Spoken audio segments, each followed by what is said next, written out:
Okay, the project here is to cut some more pieces of glass. Always keep your table clean of any glass chips. You don't want to cut yourself because you're always using the table to control your glass cutter. Using oil is very important. Make sure you always have your blade well lubricated. Put the pattern onto the piece of glass as close to the edge, that way you don't waste too much glass. Hold it down,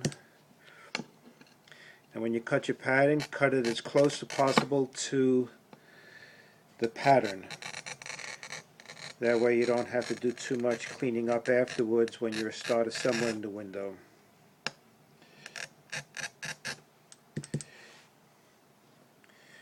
Put that oil on again. Just keep on dipping the oil is always the best thing. As soon as you start cutting glass with a dry blade, it will never really cut really as well as it should. Then you could slowly separate the glass, pulling out and down. Go right back to the middle and pull out and down.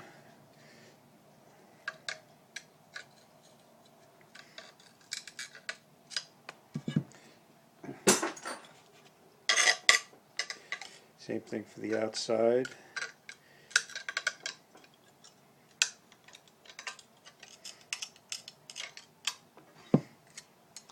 Cut off the ends.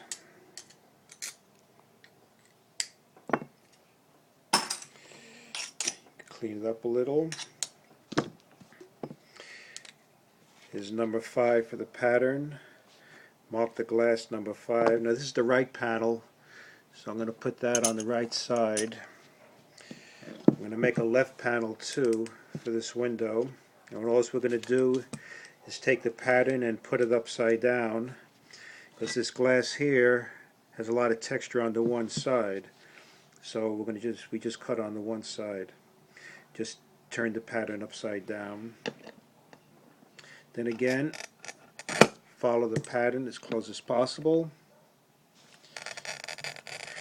If you get it to be just a little too small or a little too big, you could always adjust and hide things when you start assembling.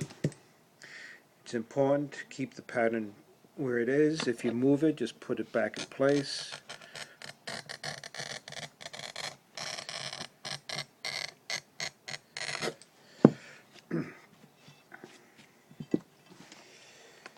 And again,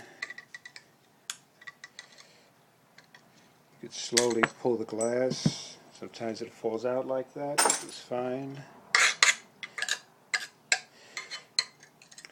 Pull the next piece out. This piece here has a little curve to it, so sometimes it's a little harder to break it apart, but came out okay.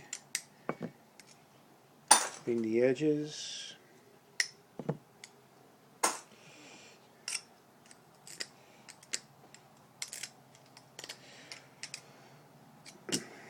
Okay, then again, pattern number 5 is going to be on the left side, so I'm going to put that in the left side pile. And if there's any adjustments, I could grind the glass later, whatever. When you start going for your next piece of glass, clean the table. Always good to get those shards off the table, or you're going to wind up cutting yourself. I'm using these finger grips, which gives the glass cutter a lot of control. You could go really slow. It gives you at least 10-20 times better control than without, because you're always slipping on this kind of surface, or if you have a plastic glass cutter. So this gives good control. Later on, when I start assembling glass, I'll put some of these finger protectors on my other fingers on both hands, and I will wind up with no glass cuts, no lead cuts, no calluses, no lead poisoning. They serve quite a variety of things. That's it for today.